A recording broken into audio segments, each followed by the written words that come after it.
제13장. 나의 눈이 이것을 다 보았고 나의 귀가 이것을 듣고 깨달았느니라. 너희 아는 것을 나도 아노니 너희만 못하지 않느니라. 참으로 나는 전능자에게 말씀하려 하며 하나님과 변론하려 하노라. 너희는 거짓말을 지어내는 자요 다 쓸모없는 의원이니라. 너희가 참으로 잠잠하면 그것이 너희의 지혜일 것이니라. 너희는 나의 변론을 들으며 내 입술의 변명을 들어보라. 너희가 하나님을 위하여 불의를 말하려느냐, 그를 위하여 속임을 말하려느냐? 너희가 하나님의 낯을 따르려느냐, 그를 위하여 변론하려느냐? 하나님이 너희를 감찰하시면 좋겠느냐? 너희가 사람을 속임같이 그를 속이려느냐? 만일 너희가 몰래 낯을 따를진대 그가 반드시 책망하시리니 그의 존귀가 너희를 두렵게 하지 않겠으며 그의 두려움이 너희 위에 임하지 않겠느냐? 너희의 격언은 죄같은 속담이요 너희가 방어하는 것은 도선이니라. 너희는 잠잠하고 나를 버려도 말하게 하라. 무슨 일이 닥치든지 내가 당하리라.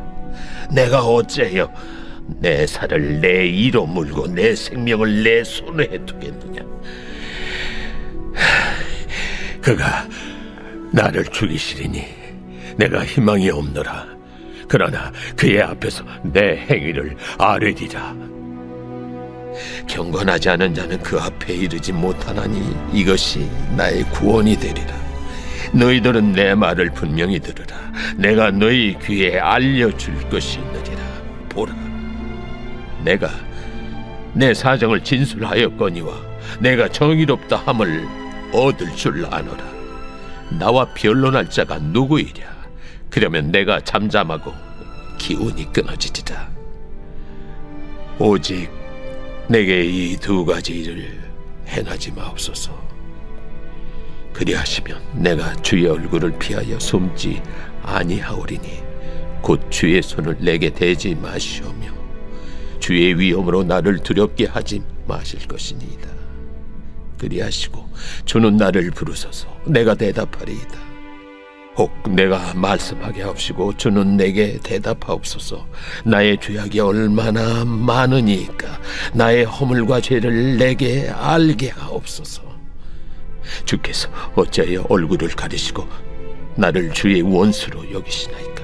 주께서 어찌하여 날리는 낙엽을 놀라게 하시며 마른 건물을 뒤쫓으시나이까?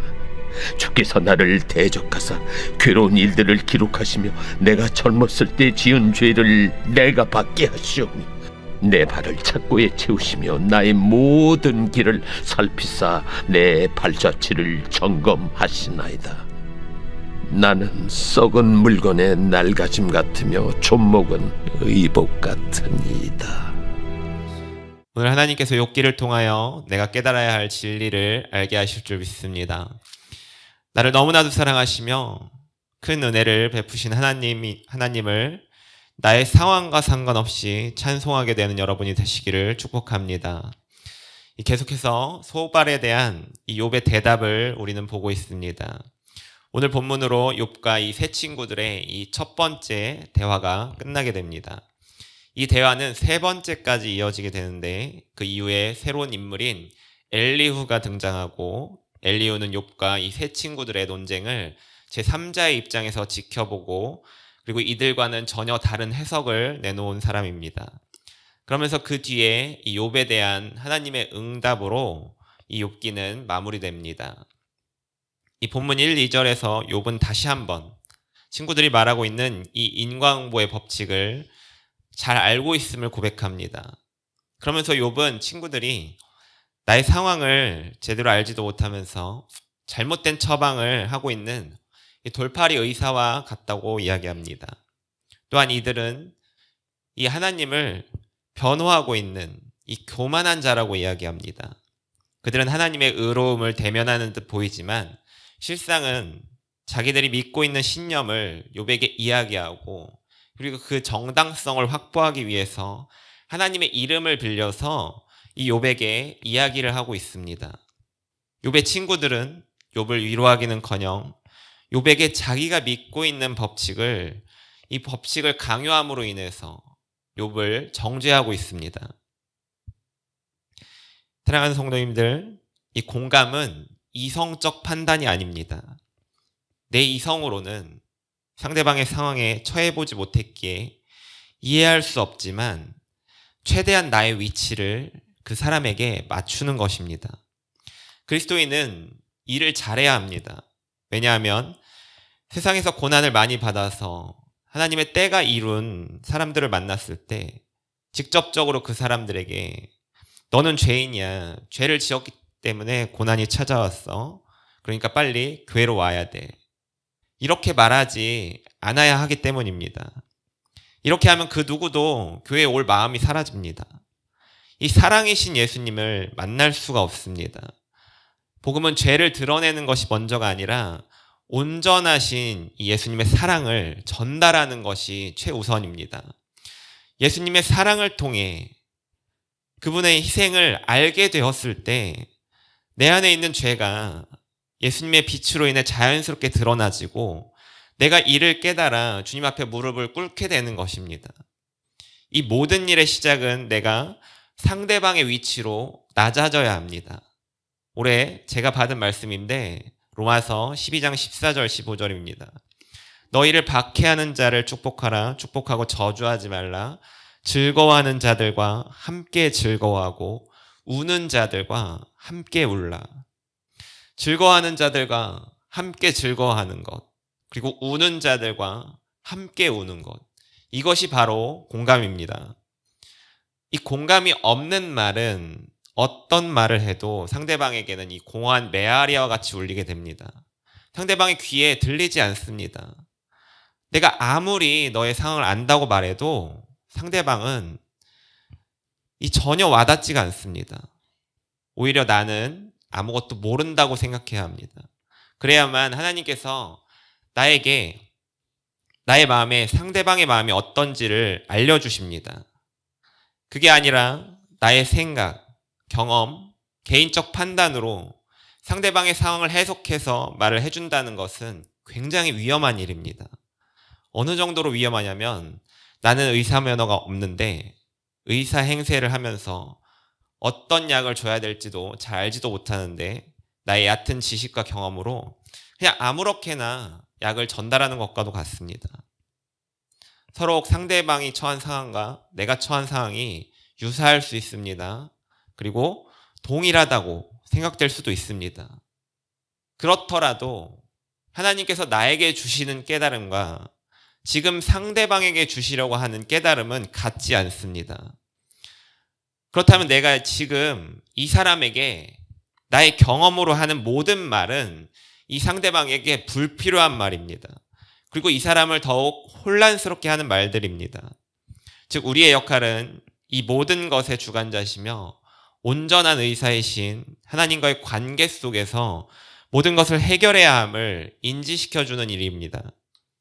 또한 그 과정이 너무 길어지지 않도록, 그러므로 많은 고통을 당하지 않을 수 있도록 옆에서 여러분들께서 기도로 도와주셔야 합니다.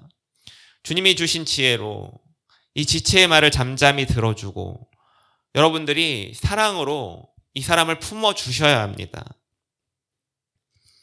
내 생각으로 섣부르게 판단하고 내가 아는 지식이 정답인 것처럼 말하면서 상대방에게 내 말을 통해서 영향을 주려 한다면 나의 위치는 하나님의 위치에 서는 것이고 그 내 방법대로 내 뜻대로 하고자 하는 교만함입니다.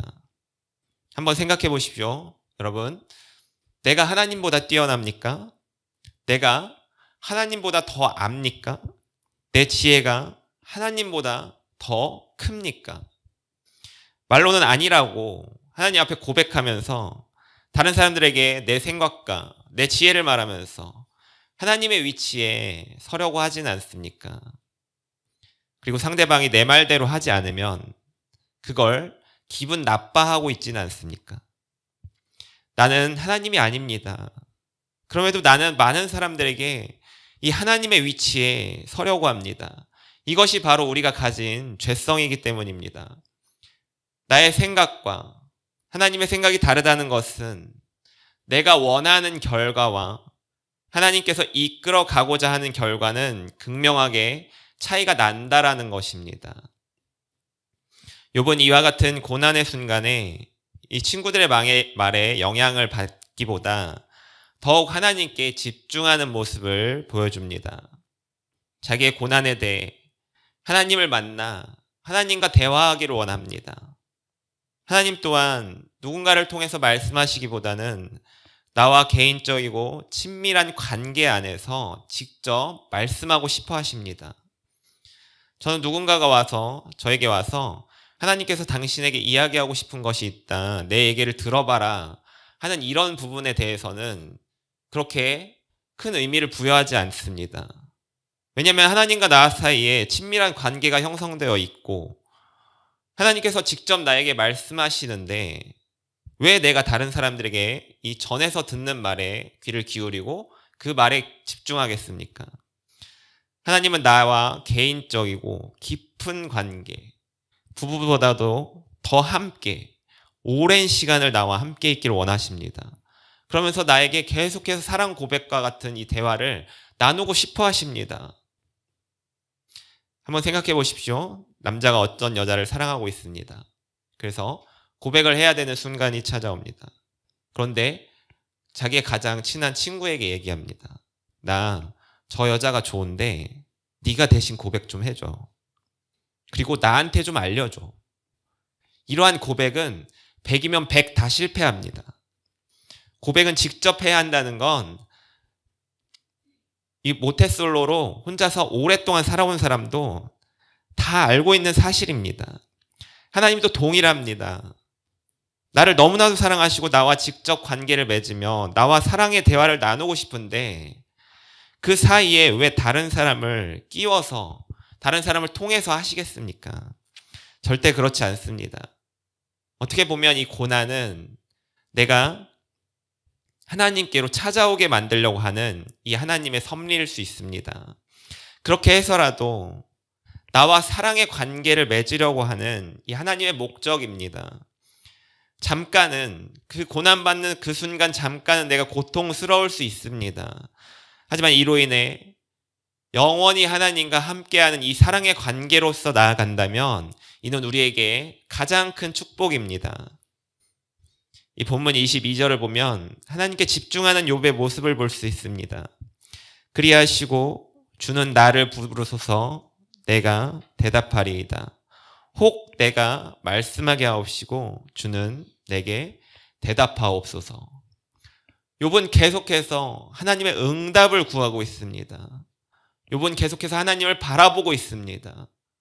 욥은 친구들의 말보다 하나님께 더 집중하길 원했습니다.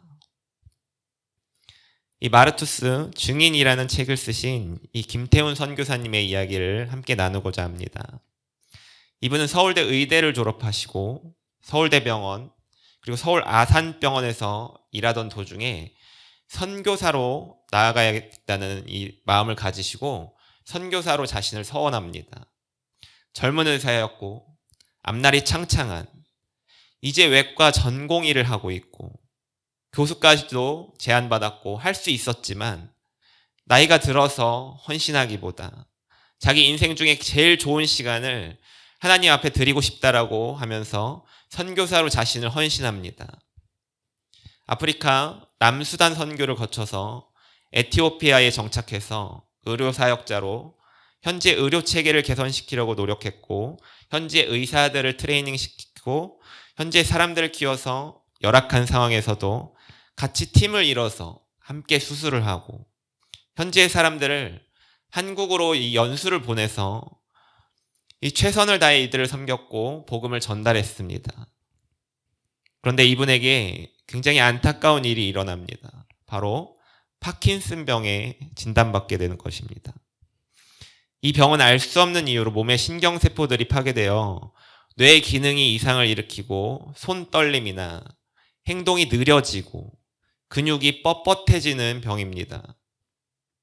즉 손을 움직여서 이 수술을 해야 하는 외과 의사에게는 정말 치명적인 질병입니다. 이 병은 치료제도 없고 원인도 모르고 진행 속도도 사람마다 달라서 예측할 수가 없습니다. 언제 마비가 일어날지 알 수가 없습니다. 그래서 이 선교사님은 자기의 모든 사역을 접고 다시 한국으로 돌아가야 하는지를 굉장히 심각하게 고민하던 도중에 이 아침에 산책을 나갔는데 갑자기 소나기가 떨어졌습니다. 그래서 주변에 숲풀처럼 나무가 우거진 곳에서 비를 피하고 있는데 하나님께서 그때 이런 마음을 주셨답니다. 비가 쏟아진다 해도 너는 집으로 돌아가지 않아도 된다. 이와 같은 마음의 감동을 받은 이 선교사님은 집으로 돌아가지 않더라도 나에게 이곳에서 하나님은 피할 길을 내시겠다라는 이 마음에 생각을 하시고 부모님께서는 계속해서 이 한국으로 돌아오라는 이 권유에도 불구하고 이 에티오피아에서 계속해서 사역을 하기로 하시고 병을 기뻐할 수는 없지만 모든 상황에서 감사하며 살아가기로 결심합니다. 이 하나님을 믿는 사람이라도 내가 이해할 수 없는 고난이 닥칠 때가 있습니다. 그럴 때 여러분, 누구의 말이 여러분들에게 가장 큰 위로가 됩니까? 바로 하나님의 위로입니다. 답답하고 막막한 순간에 사방이 막혀 있고 내가 어떻게 해야 할지를 모를 때 하나님께서 나에게 주시는 그 음성이 나를 평안하게 합니다. 상황은 나아지지 않았을지 모르지만 주님의 음성 한마디에 나는 다시 일어날 수 있는 힘을 얻게 됩니다. 우리가 누구를 바라봐야 하는지는 명확합니다. 사람들의 목소리에 귀를 기울이는 것이 아니라 오직 하나님만 바라보십시오. 하나님께 집중하십시오. 그러므로 나의 고난이 더욱 하나님과 가까워지는 계기가 되시며 하나님의 음성을 이 시간 더욱 분명히 듣게 되시는 순간이 되시기를 축복합니다. 기도하겠습니다. 나의 알 수 없는 고난이라도 내 안에 주님을 믿는 믿음으로 하나님께 먼저 나아가게 하옵소서. 나로 상황에 집중하지 않게 하시며 사람들의 말에 집중하지 않게 하시고 오직 하나님의 뜻과 목적을 바라보게 하시며 나의 고난으로 하나님과 더욱 가까이 하게 되는 계기가 되게 하옵소서. 예수님의 이름으로 기도합니다. 아멘.